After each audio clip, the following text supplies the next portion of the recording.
Olá, pessoal! É um prazer imenso estar com vocês aqui para mais uma das nossas aulas. Na semana passada não foi possível concluir o livro de Ageu, porque nós tivemos um pequeno problema no servidor do site monoteísta.org que acabou não aguentando a quantidade de acessos. Na verdade, o servidor já vinha trabalhando aí no bico do corvo há algum tempo, né? E na semana passada foi necessário, então, fazer uma migração para um servidor maior. Eu fiquei enlouquecido com isso, mas graças ao Eterno tudo já está resolvido. Estamos aqui de volta para poder finalmente, então, concluir o livro de Ageu. Este vídeo provavelmente será mais curto do que o vídeo anterior, porque na realidade não faltou tanta coisa assim para a gente concluir, mas eu não quis estender demais para não ficar um vídeo muito longo, né? Então ficou uma parte aí para a gente poder falar nesta aula. Antes de qualquer coisa, deixe o seu curtir ou descurtir, tanto faz para o YouTube, é a mesma coisa, mas você ajuda o nosso vídeo a atingir mais pessoas. Bom, na semana passada, na verdade na retrasada, nós falamos então sobre o fato de que Ageu havia dado uma nova comunicação para o povo e essa nova comunicação para o povo ela estava centrada no fato de que o povo andava muito desgostoso com a questão do templo, principalmente considerando o fato de que o templo anterior ele havia sido feito por um rei legitimamente ungido, consagrado, estabelecido, que foi Salomão. Esse templo ele era um templo bastante imponente para a realidade deles, né? E o templo que eles estavam construindo agora era um templo muito mais humilde por conta de que eles tinham infinitamente menos recursos para a construção do templo do que na época de Salomão. E também nós temos o relato, na época de Salomão, de algumas manifestações do Eterno para ratificar, vamos dizer assim, a presença dele no templo. E essas manifestações, elas não estavam ocorrendo, né? Então, some-se a isso o fato de que o povo estava vivendo num estado que era submisso à Pérsia e Zorobabel, nós não temos exatamente uma certeza se Zorobabel seria o descendente mais adequado para o trono ou se seria uma outra pessoa, não importa, mas o título dele era governador da província da Judéia. Ele não era de fato um rei. Ele tinha a maior autoridade dentro civil, né, dentro do estado né, de Yehud Medinatá, né, que era o estado persa da Judéia, mas não era um rei. Então, quando você soma todas essas condições, o povo estava muito reticente de reconstruir o templo. Além disso, né, havia também toda uma circunstância externa, geopolítica, de bastante movimentação no Império Persa com relação ao reinado de Dario. Dario subiu ao trono em meio a muita confusão, aquela coisa, né? Que um rei morre ou fica mais fraco, logo surge alguém tentando dar um golpe, né? Logo surge alguém querendo tomar o trono, logo surge alguém tentando fazer uma rebelião para se libertar da dominação de uma nação estrangeira, etc. Né? Aquela famosa história, né, do cardume de piranha que sente o cheiro de sangue e vai todo mundo em cima.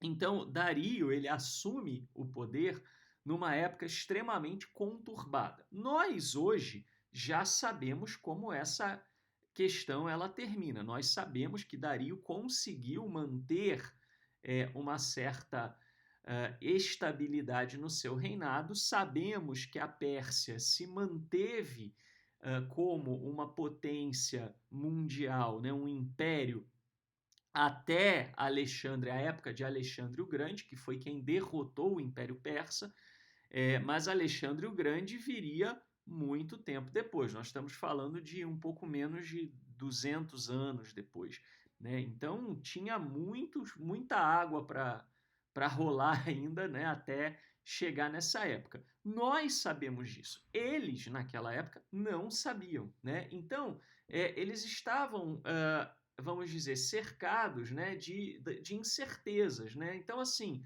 o que eu faço? Eu reconstruo o templo, né? Mas será que se reconstruir o templo, alguém vai invadir, vai destruir de novo? Ou será que eu aguardo para ver se a Pérsia não vai ser desbancada e aí nós vamos ser livres?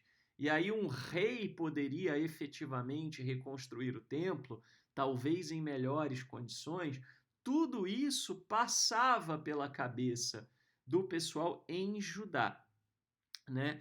Ao mesmo tempo, havia uma angústia grande, porque Dario, estando em guerra e ele ia descer para o Egito, ele pretendia utilizar Judá como uma base, uma espécie de uma base militar, né? Então, Judá precisaria fornecer alimento para as tropas de Dario, né? As tropas de Dario, elas vinham do norte, Judá estava ali na meiuca e eles iam guerrear contra o Egito, né? Então, precisariam, né? Como você não desloca um exército em horas, né? Se você for considerar toda a extensão territorial de Judá, por menor que seja, né, para os tempos atuais, você levaria horas de carro para poder percorrer todo o território de Judá. Isso de carro, né, nos dias atuais, com autoestrada, etc. O território ali da região, por exemplo, de Israel, né, do que seria Judá naquela época. Agora, imagine então você deslocar um exército, né, a cavalo, com tropas de pé, carregando coisa, etc. Nós estamos falando então de uma movimentação que levaria dias, né? E além disso, eles teriam que se estabelecer em algum lugar. Durante o tempo em que eles estivessem deslocando e estabelecidos para guerrear contra o Egito, eles precisavam comer.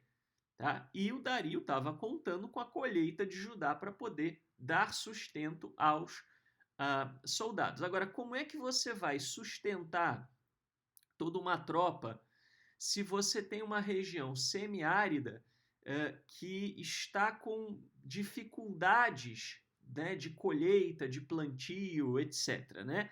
Essas dificuldades sazonais, elas são comuns porque aquela região era semiárida, né? E não à toa, nós falamos, né? Não à toa o Eterno ele escolhe uma dada região assim, dessa forma, para poder dar, né, revelações, para poder mostrar, né, o que ele desejava aí para a humanidade em termos de uma sociedade monoteísta, justa, etc. Por quê?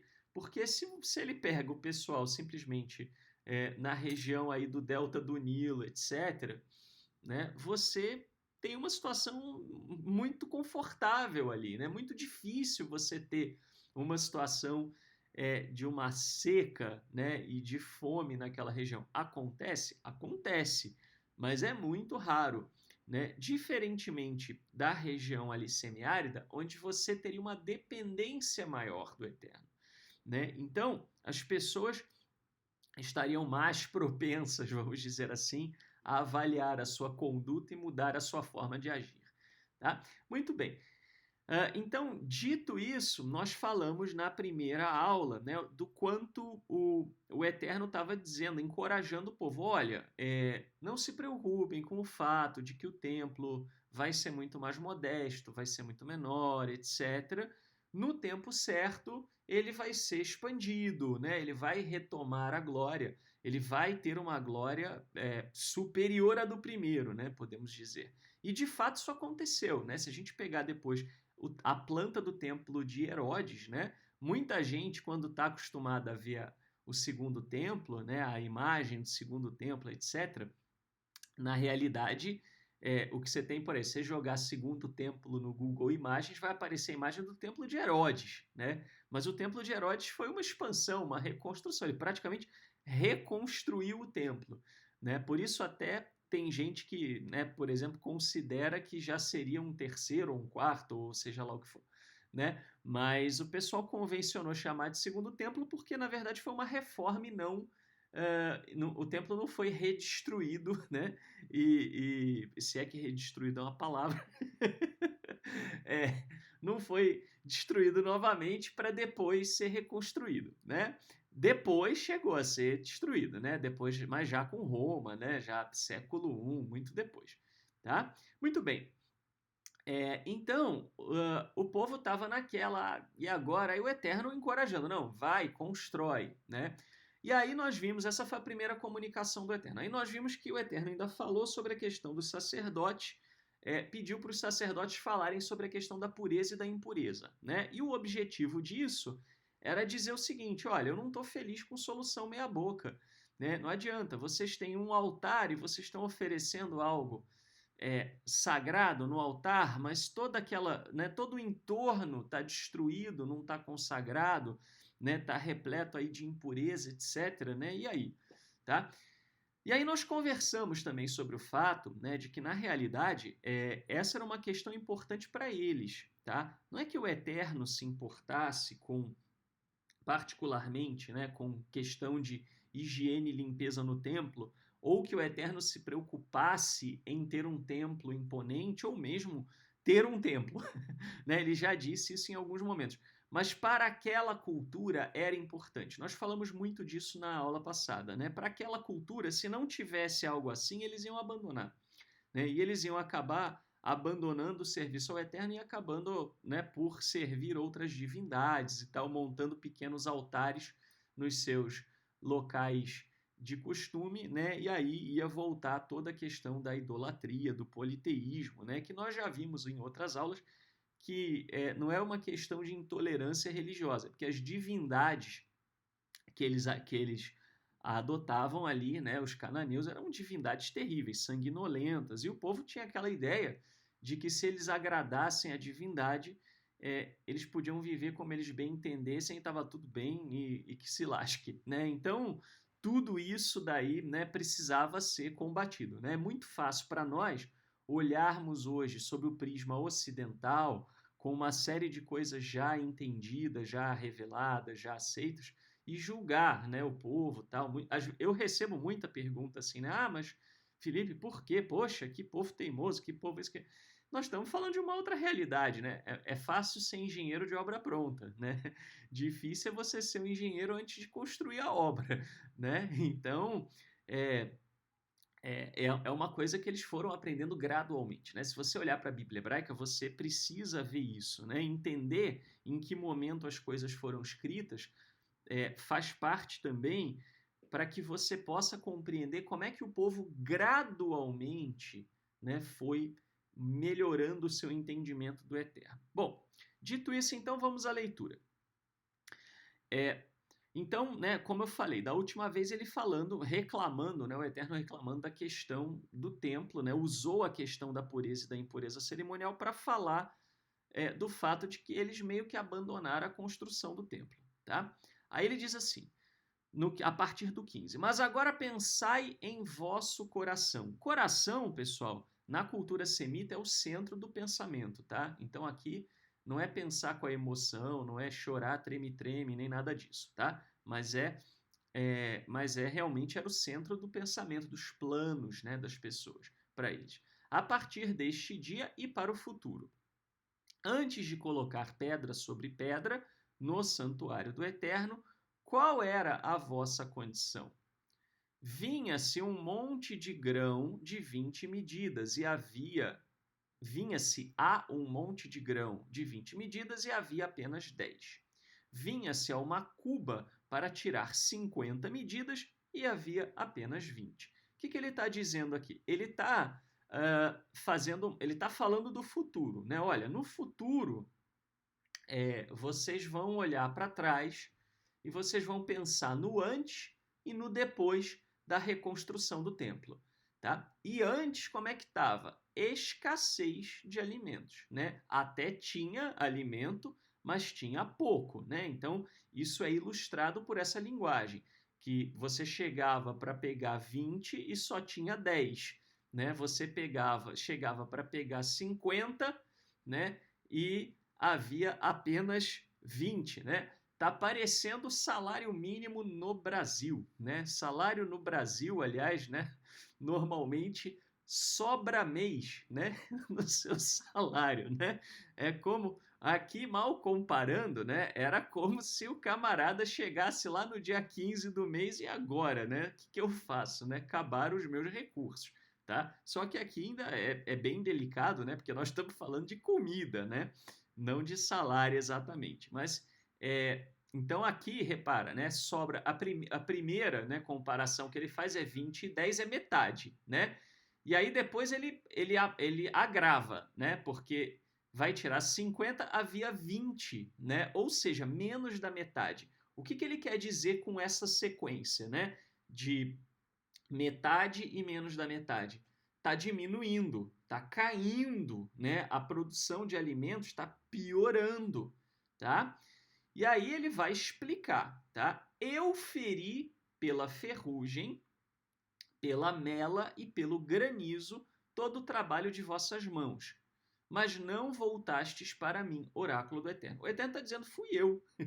Fui eu que permiti, né, que vocês passassem por isso. Fui eu que trouxe aqui, né, essas intempéries, tá? Ferrugem aqui, na realidade, tá mais para uma corrosão, uma queima. Não é ferrugem como a gente pensa no metal, tá? É a queima, é o vento seco. No Oriente Médio você tem o vento seco, né, que vem das regiões, né, bem áridas ali dos desertos, etc.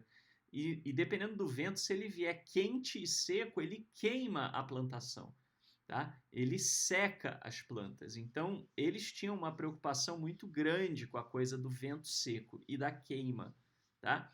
Pela mela, né? Aqui ele está falando de uma praga que a gente sabe hoje que é causada por fungo, né? E tem a ver com a coisa da umidade, né? Então ele está falando de calor, ele está falando de umidade e o granizo, e está falando do frio, né? O granizo que cai, né? E também queima, né? Mas queima aí com uma baixa temperatura, né? Gelo queima, né? Pega um gelo na sua mão e fica aí 10 minutos com gelo. Não, não faça isso, mas se você for doido de fazer isso, vai queimar, né? Começa a queimar a pele, tá? Então, e aí ele fala, né? Então, de ele ter mandado o quê? O calor, a umidade e o frio, se tudo isso está prejudicando, né? Foi o próprio Eterno, tá? Que permitiu isso como uma lição para o povo. Para quê? Para o povo se ligar, né? E se voltar para ele, tá? Ah, Felipe, mas que coisa cruel, né? Por que que o Eterno precisava fazer isso? Na realidade, era o que eles entendiam, né? Mal comparando, como às vezes eu falo, né? Alguns de vocês sabem, né? Eu sou psicanalista, essa é a minha profissão secular, né? E, né, aliás, estamos aí atendo, né? Faço atendimentos, inclusive à distância, né? Para quem precisa, para quem não tem próximo de si, né? Então fica aí já o merchan, né? Quem precisar. Mas eu falo para alguns dos meus pacientes que têm filhos pequenos, né? É muito louvável. Às vezes você tem aquela criança, né? Pessoa que tem um filho de 2 anos, 3 anos, e o pai quer dialogar com a criança, né? Sente aqui, vamos compreender por que o seu comportamento é inadequado. Você consegue fazer isso com um adolescente, mas você não consegue fazer isso com uma criança de 2, 3 anos, né? Uma criança de 2, 3 anos, né? Às vezes você tem que, né? Você tem que, né? Dar né? Falar mais grosso, né? Dar um grito, né?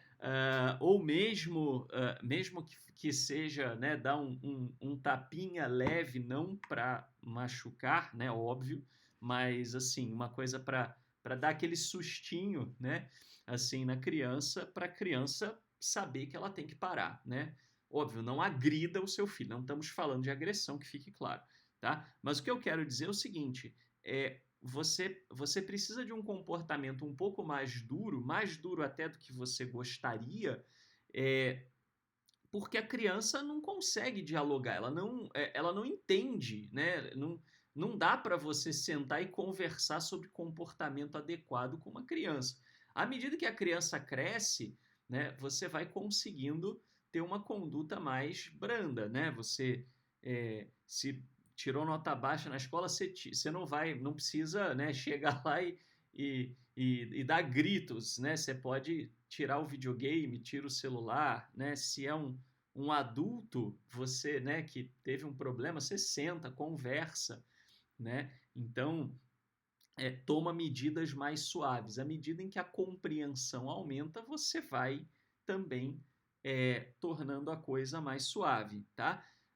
Isso serve também para a humanidade, tá? Para aquela turma, era a linguagem que eles entendiam. Eles não entendiam outra coisa. É muito fácil, eu e você, que talvez tenhamos aí uma compreensão muito maior, né? Porque, bem ou mal, né, pessoal, por mais ignorante que seja uma pessoa nos dias de hoje, tá? Vai ser extremamente, a pessoa vai ser extremamente mais desenvolvida do que, né, um analfabeto que morou no, né, que vivia no Oriente Médio né, nós estamos falando de 2.500 anos atrás, né? Assim, a humanidade evoluiu, né? Os mais humildes de conhecimento aqui, né, muitas vezes até não é demérito da pessoa, né, mas é a realidade, mas ainda assim tem muito mais conhecimento até do que a média naquela época, óbvio, né? Nós estamos falando de uma coisa, né, de uma sociedade muito ignorante. Então, assim, o Eterno tinha que tratar como criança às vezes, né? Só entendia quando doía na carne, né? Aliás, fica uma dica para nós, né? Quanto mais a gente reflete sobre a nossa conduta, sobre o nosso comportamento, né? Quanto mais a gente desenvolve consciência, menos a gente precisa que o Eterno castigue a gente, né? Então, assim, é, se você, né, tá tomando, né, lombada atrás de lombada, pare, reflita, pense, repense a sua vida, né? Mas pense na sua conduta, etc. Né? Por quê? Porque quanto mais a gente tem autorreflexão, menos a gente precisa apanhar para aprender, né? Né? Então é isso aí. Continuando. Pensai bem a partir deste dia e para o futuro. Pensai bem a partir do 24º dia do 9º mês, a partir do dia em que foi colocado o fundamento do santuário do Eterno. Se ainda faltar grão no celeiro, se a vinha, a figueira, a romã, a oliveira ainda não produzirem fruto, a partir deste dia eu darei a minha bênção. Então aqui o Eterno dizendo, olha, vocês estão colocando... aí tem algumas diferenças entre comentaristas, alguns falam que o profeta ele já está falando no futuro, quer dizer, ele, né, essa fala já é uma reação a um primeiro movimento das pessoas, e alguns comentaristas entendem que o profeta está marcando uma data para o povo se mexer e começar. Né? É um pouco difícil da gente saber exatamente qual dos casos. Tá? Mas, de todo jeito, essa data, 24º dia do 9º mês, tá? Ela vai depois inspirar, né, muito provavelmente, a purificação do templo na época de Hanukkah. Né? Isso eu não vou entrar no mérito de Hanukkah aqui, porque nós estamos falando já, né? Aliás, a gente tem vídeo, né, falando sobre Hanukkah, temos material sobre isso, mas Hanukkah, né, e a revolta dos Macabeus, nós estamos falando já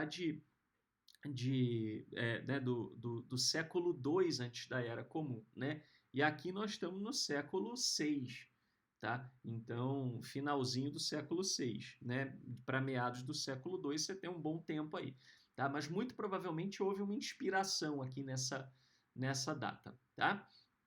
Se ainda faltar, né? E aqui um detalhe, tá, pessoal?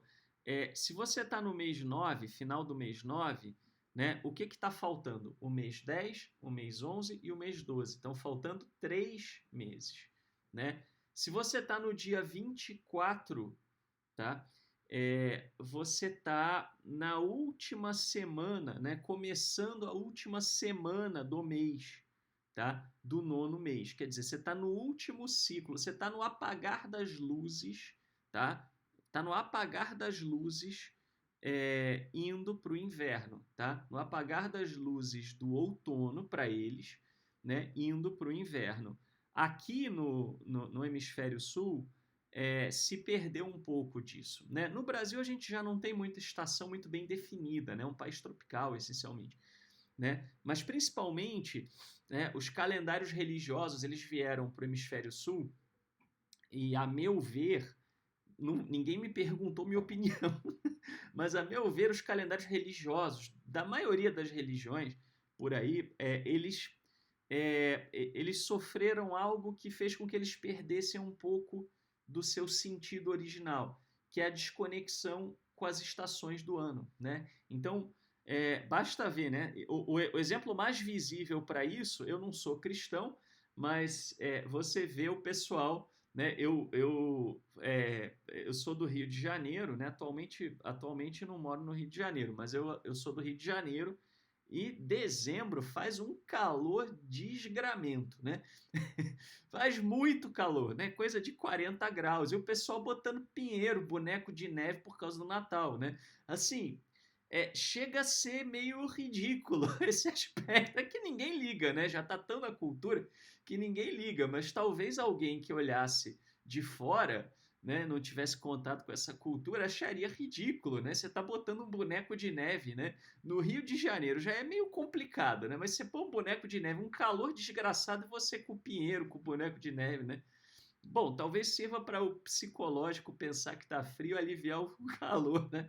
Mas assim, a gente tem uma perda, né, desse sentido, né? Então, por exemplo, você pega Pessah, né, e a festa dos ázimos, é, você tem toda uma simbologia da primavera, do ressurgimento da vida, né? E a gente celebra no outono, né? Não está vendo desabrochar de nada, tá pelo contrário, né? Então a gente perde um pouco dessa referência que no hemisfério norte tem, né? A meu ver, no meu entender, a gente, né? Porque como o hemisfério norte e o hemisfério sul, as estações do ano elas são invertidas, né?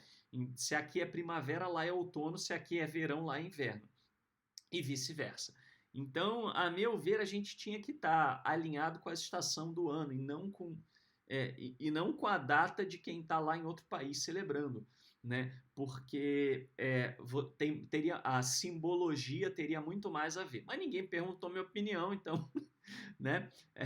Não é feito assim. Mas por que eu estou falando isso? Porque a gente não tem esse hábito de pensar nas estações, mas sempre, sempre, sempre que você vira uma data na Bíblia e você quer entender melhor o que essa data representa, significa, etc., pense na estação do ano. Pense em que momento eles estão. Tá? Então aqui, repara, tá terminando o nono mês. Você vai ter ainda 10º, 11º e 12º, os últimos 3 meses. Quantas estações do ano nós temos? 4, né? Nós temos primavera, verão, outono, inverno, né? Então, o ano para eles começava quando?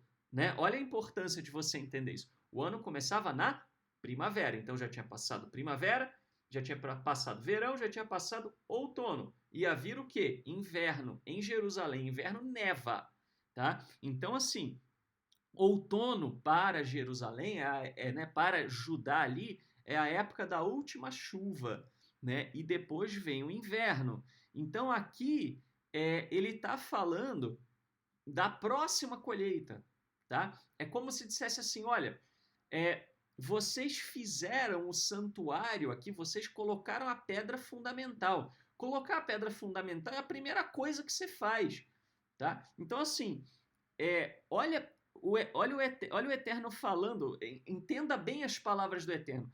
Vocês estão dando o primeiro passo aos 45 do segundo tempo, para usar uma metáfora futebolística.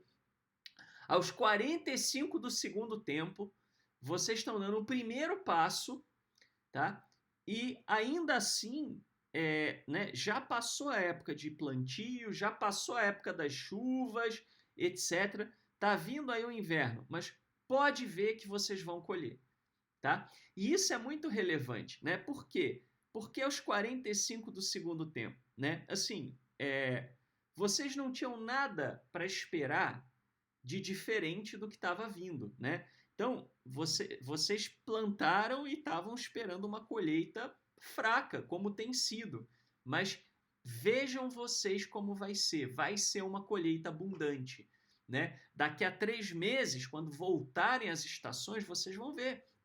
depois desse período de inverno, vai ter uma colheita abundante. Olha como é tudo relevante, tá? Então, assim, é para mostrar a misericórdia do Eterno. Vocês não estão fazendo isso no início da primavera, né? No início da primavera, estamos fazendo um grande esforço para do ano que vem ter uma boa colheita. Não, tá nos 45 do segundo tempo que eles só começaram. Está nos 45 do segundo tempo e eles só lançaram a pedra fundamental. Está acabando o outono e eles só lançaram a pedra fundamental. Quer dizer, se eles só lançaram a pedra fundamental, na melhor das hipóteses, né? Na melhor das hipóteses, eles só iam realmente celebrar alguma coisa no templo, trazer as ofertas, os dízimos, etc., no templo, né? O dízimo é de alimento, não se trazia dízimo de dinheiro. Aliás, eu falo disso numa aula sobre dízimo.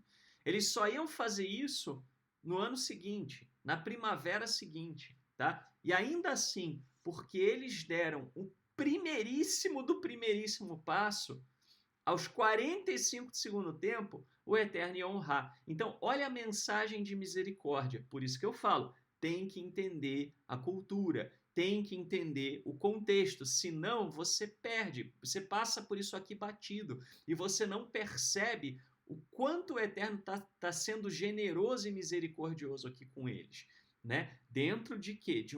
Da linguagem que eles eram capazes de entender na época. Tá?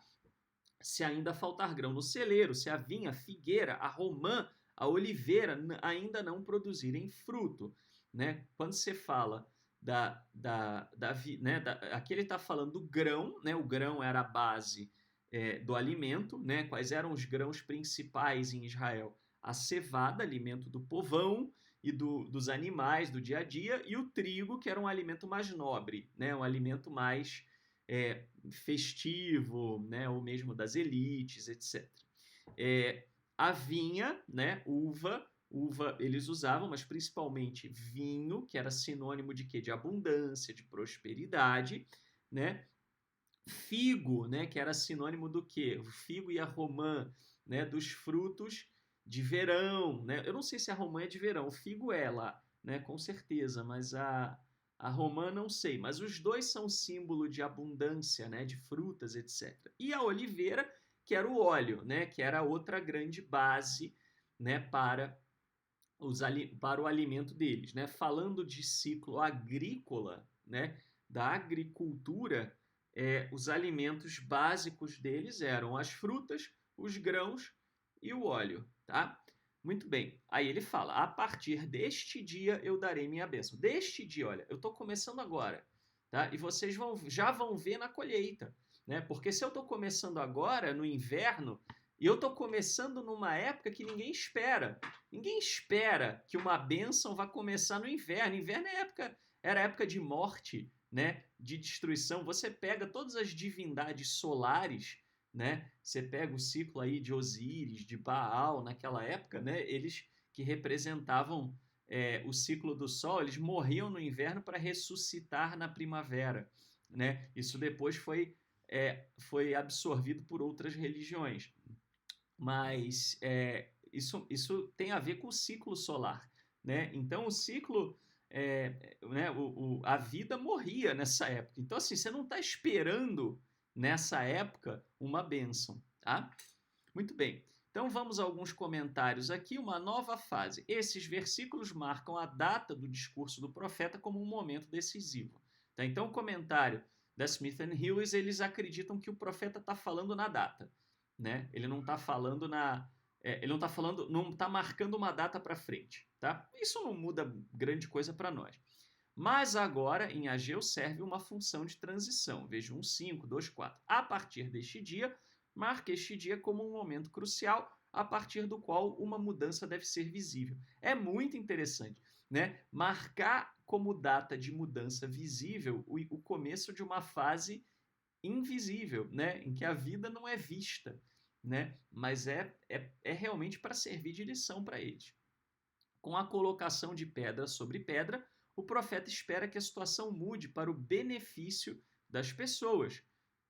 A referência à colocação de pedra sobre pedra provavelmente se refere a mais do que meramente o início da fase de construção.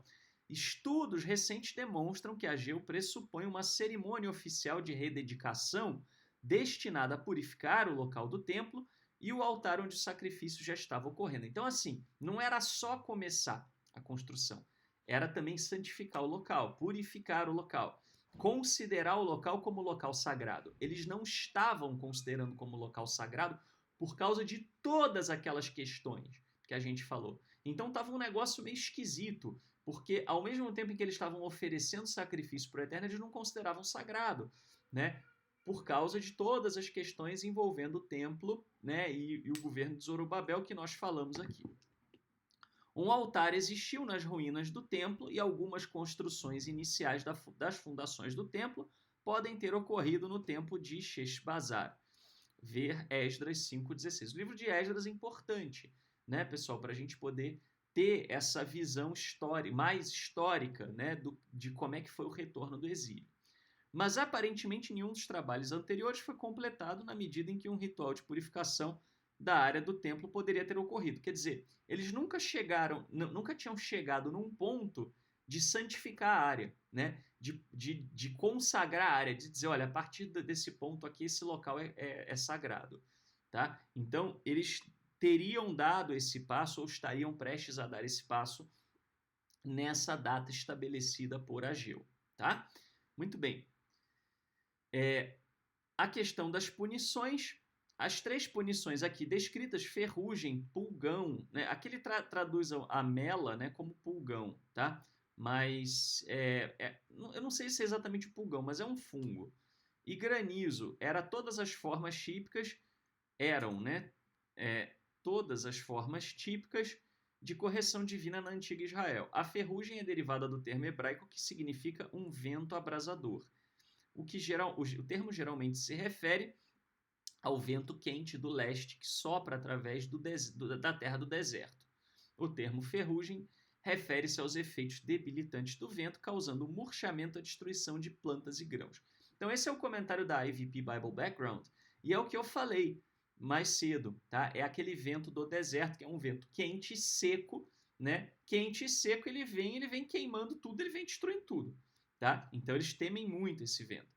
Mela é um termo que se refere a uma doença de grãos causada por um fungo. Pensava-se que muitas vezes era causada por secas e chuvas excessivas. Então tem a ver com o controle da umidade, né? O controle do calor, o controle do frio, o controle da umidade. Para a cultura dos antigos semitas, tá? No céu, né, você tinha os celeiros, né? E esses celeiros eles eram era onde se guardavam as intempéries, né? Então o vento, a chuva, né? O frio, o calor, etc., vinha, né, de uns armazéns. Então eles vinham o que? A divindade controlando, abrindo e fechando esses armazéns e deixando a coisa rolar, tá? Então para eles citar o calor, o frio e a umidade era importante para a cultura deles, tá? Uma terceira condição climática adversa é o granizo, que, se for seguido por um forte vento, danificará as colheitas. Como os outros termos, granizo é frequentemente visto como julgamento divino. Então, tudo isso tem a ver, né, com essa coisa realmente de um juízo do Eterno sobre eles. Tá? Então, essa era uma preocupação muito grande que eles tinham. E aí, pessoal, para a gente concluir aqui a nossa leitura e concluir o livro de Ageu. A palavra do Eterno foi dirigida uma segunda vez a Ageu no dia 24º dia do mês, nos termos seguintes. Então aqui, né, isso reforça a ideia, né, pessoal, de que aquela primeira comunicação ali, ela já era no dia que estava acontecendo e não um evento futuro. Embora haja comentaristas que acreditem que Ageu possa ter falado um pouco antes, eu sou mais da segunda turma por causa disso aqui, tá? Fala assim a Zorobabel, governador de Judá: Eu abalarei o céu e a terra, derrubarei o trono dos reinos e destruirei o poder dos reis das nações. Derrubarei os carros e aqueles que os montam, os cavalos e os seus cavaleiros cairão, cada qual pela espada de seu irmão. Naquele dia, oráculo do Eterno dos Exércitos, eu tomarei Zorobabel, filho de Salatiel, meu servo, oráculo do Eterno, e farei de ti como um sinete, porque foi a ti que eu escolhi, oráculo do Eterno dos Exércitos. Então, aqui é o seguinte, Ageu, da mesma maneira que Zacarias, evita chamar Zorobabel de rei. Muito provavelmente, né, tem a ver com a censura dos persas, né? Talvez até o não querer desagradar a elite de Judá que ainda estava no exílio. Tá? Mas eu diria que o mais provável é a preocupação com os persas. E aí ele fala o seguinte: abalarei o céu e a terra.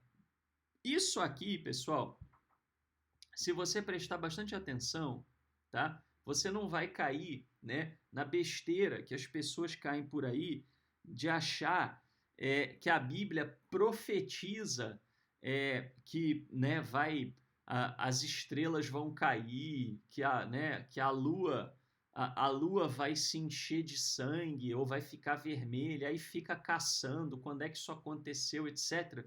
Né? Isso é ignorância. Por que é ignorância? Dupla ignorância. Primeiro, ignorância porque a própria Bíblia hebraica fala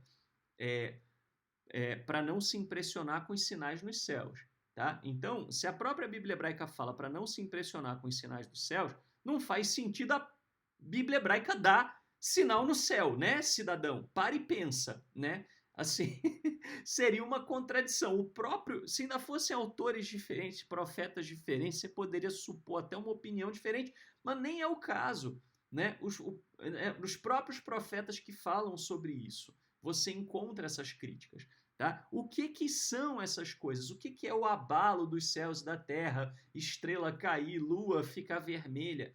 São figuras de linguagem para conflitos, para guerras, para agitações geopolíticas. Por quê? Porque os antigos achavam que essas coisas vinham das brigas, dos conflitos entre os seres e deuses e o raio que o parta nas regiões celestiais. Tá? Então, mal comparando, é como você ouvir aqui alguém falar assim, o meu santo não bate com o do fulano, né? Você tem um pouco na cultura afro a ideia, né, de que se o santo de um realmente for conflituoso com o santo do outro, as pessoas não vão se bicar, tá? Mas, na verdade, aqui é uma ideia parecida, tá? Então, repara, ó, eu abalarei o céu e a terra. A própria explicação está em seguida. Derrubarei o trono dos reis e destruirei o poder dos reis das nações. O que o Eterno está dizendo? Eu vou agitar o cenário geopolítico internacional, tá? De fato, vai ter confusão, vai rolar agitação.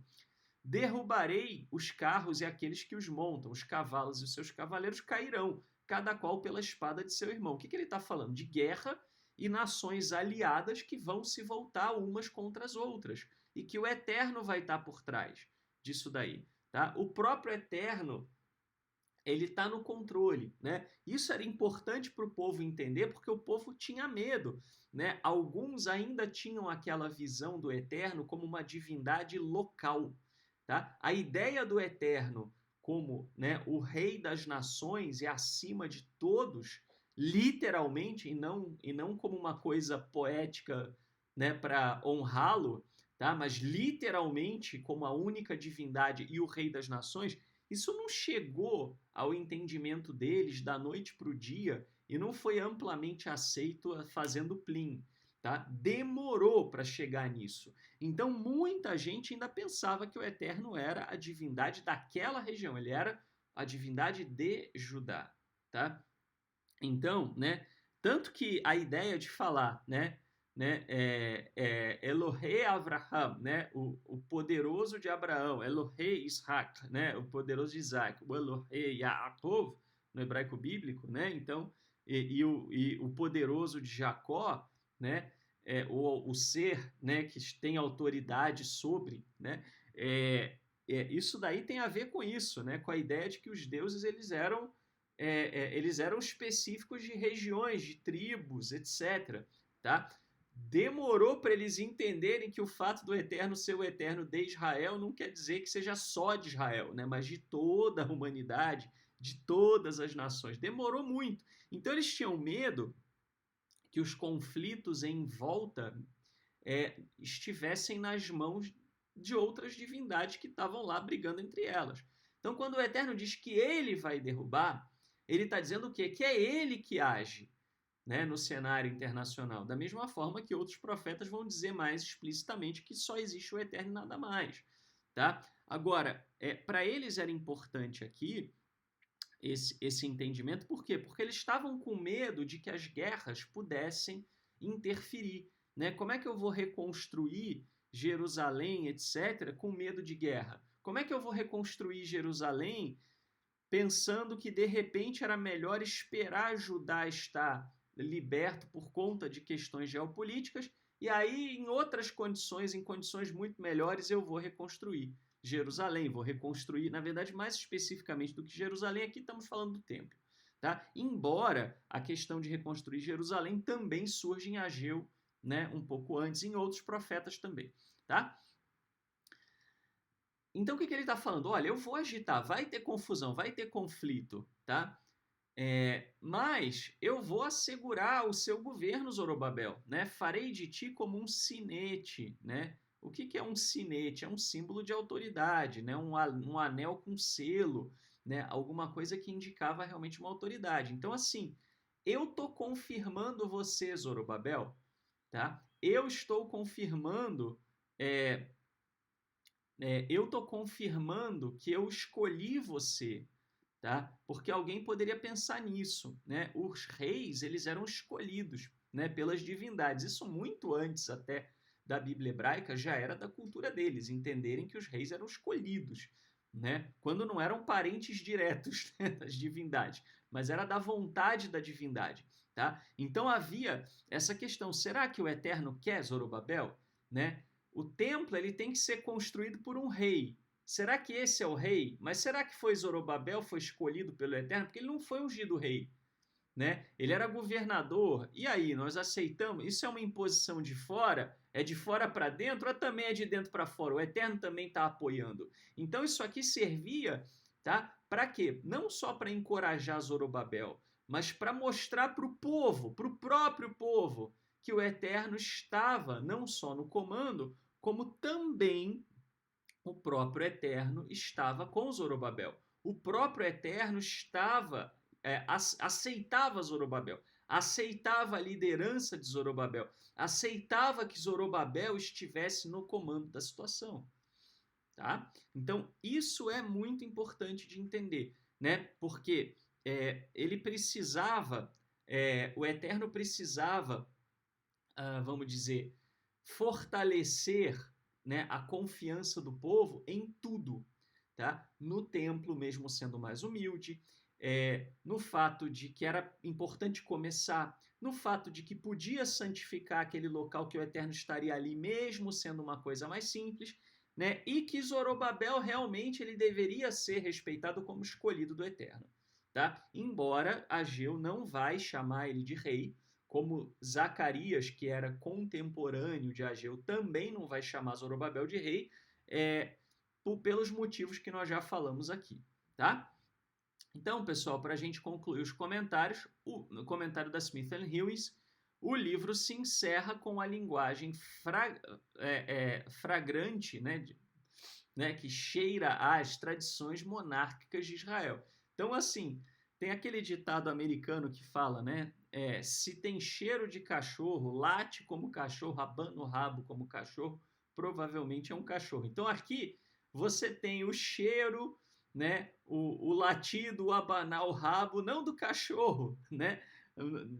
Fazendo de uma analogia com essa figura de linguagem. Mas tem todos os elementos né, do discurso para os reis. Só não chama de rei, né? Os reis podiam ser chamados de servos, né, como Zorobabel é chamado, vide 2 Samuel 6,5, Salmo 132,10. O anel de sinete poderia se referir ao status especial do rei, né, era símbolo da autoridade do rei, porque eles usavam, né, o anel com o selo, né, pegava cera, né, e selava, né, e como aquele anel era único, aquilo ali servia de prova de que o rei né, era como se fosse você autenticar a firma nos tempos atuais, né? Então o sinete era símbolo da autoridade do rei. Se o rei queria, né, dar autoridade para alguém, ele dava, né, o anel dele para a pessoa poder promulgar decretos em nome do rei. Tá? Então, vi de Jeremias 22, 24, Ezequiel 28, 12. E o verbo tomar foi usado anteriormente para descrever a escolha do Eterno, tanto de Davi, né? Aqui Salmo, né? Ficou Salmo, não sei porquê. Salmo 78, 70, como da cidade de Davi, Isaías 14, 1. Em suma, Ageu parece propor um papel especial para a casa de Davi. Ele não convoca diretamente a coroação de Zorobabel, uma vez que tal ato poderia ter antagonizado tanto os persas quanto os vizinhos de Judá. Ainda assim, Ageu prevê uma política de Judá bastante diferente do status quo persa, né? Então, assim, ele está também dando, eu esqueci de comentar isso, ele está também dando uma confirmação para Judá do seguinte, olha, vai ter confusão em volta? Vai, mas eu vou preservar vocês, tá? E de fato isso aconteceu, né? A gente vai ver que Judá foi preservado ao longo de muito tempo, né? Até que o templo realmente adquiriu a sua glória, etc, etc. Tudo isso se cumpriu, tá? Então, assim, o profeta Ageu, né? Tudo que ele disse realmente se cumpriu, tá? E aí, esse comentário não é da Smith & Lewis, esse é da Oxford, né? Da Universidade de Oxford, do Oxford Bible Commentary. Agora sim, falando da Smith & Lewis, a passagem não especifica quais nações serão destruídas, mas a natureza cósmica do 2:21b, quando você vê A, B, é a parte do versículo, tá? Primeira parte, segunda. Implica nada menos que uma completa reconfiguração da ordem mundial, tá? É o que eu falei, tá? Falar de abalos de céu e terra, etc., tá falando de mudanças no cenário geopolítico da região. Como tal, este versículo representa um desafio potencial para a autoridade persa. Tá? Então, assim, Ageu não chega a dizer que a Pérsia vai cair, né? Que o Império Persa vai cair, mas ele diz que vai dar uma confusão generalizada. Tá? Pode ser que Ageu esteja, de uma forma meio indireta, aludindo à queda do Império Persa. E o Império Persa veio a cair, de fato, né? Mas ele não podia dizer isso explicitamente, né? Eles estavam em plena dominação persa. Se Ageu escreve isso, ia ser censurado.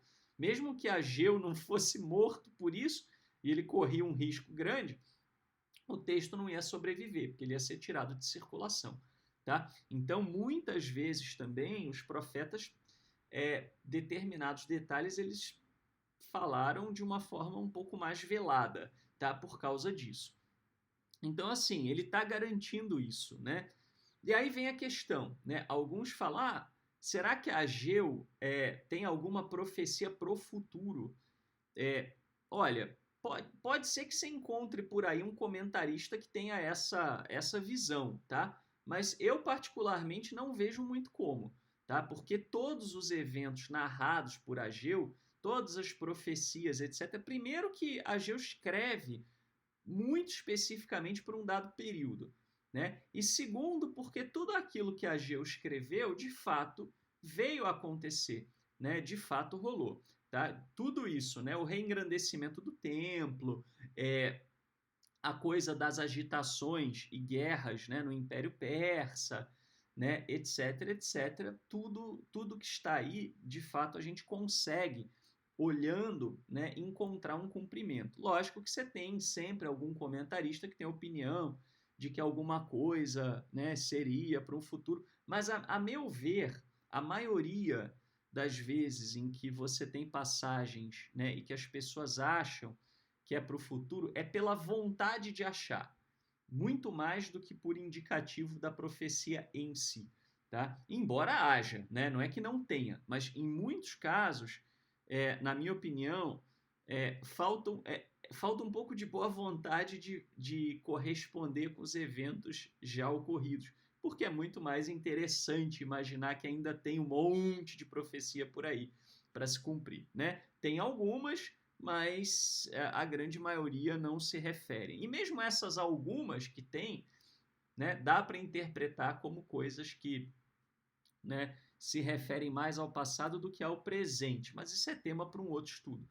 né? Agora, de todo jeito, pessoal, veja, uma parte disso está em como as pessoas estão viciadas em ler a Bíblia de uma forma errada, né? A pessoa lê a Bíblia, ela acha que se não tiver uma profecia para o Ocidente, né, e para a época dela, não serve, né? E você pode olhar para as analogias, é o que eu falo, a Bíblia é riquíssima em analogias, né, do que aconteceu. Então, olhe para as circunstâncias do passado e como é que o Eterno agiu, porque ele não muda, né? Por exemplo, você tem uma nação extremamente corrupta, com muita desigualdade social, onde as elites não estão nem aí para a população, onde você tem uma enorme corrupção religiosa, etc. Como é que o Eterno agiu? O que o Eterno disse que aquela sociedade deveria fazer e como é que ele agiu se a sociedade persistiu no erro? Tá? Olhando para essas coisas, a gente sabe o que esperar, né? Em termos de ação do Eterno. Tá? Tanto a ação de justiça quanto a ação disciplinadora, no sentido de ensinar, de instrução. Tá bom? Né? Foi o que eu falei, não precisamos tirar profecias do contexto para poder extrair delas ensinamentos. Bom, pessoal, com isso, então, nós concluímos a aula de hoje. E se você aprecia o nosso trabalho, tem gostado dos nossos estudos, tem se alimentado, né, desses estudos mais bem fundamentados das escrituras, com um panorama histórico, com o contexto de época, e você, né, com o contexto arqueológico, histórico, antropológico, etc., né, um estudo mais pensado e não dogmático, e se você acha isso importante como eu acho, então não deixe de retribuir, não apenas se alimente, mas também retribua, né? Isso, inclusive, é um princípio bíblico. Você pode fazer isso através de uma das contas que aparecem no seu vídeo. Muito obrigado e até a próxima, se o Eterno assim nos permitir.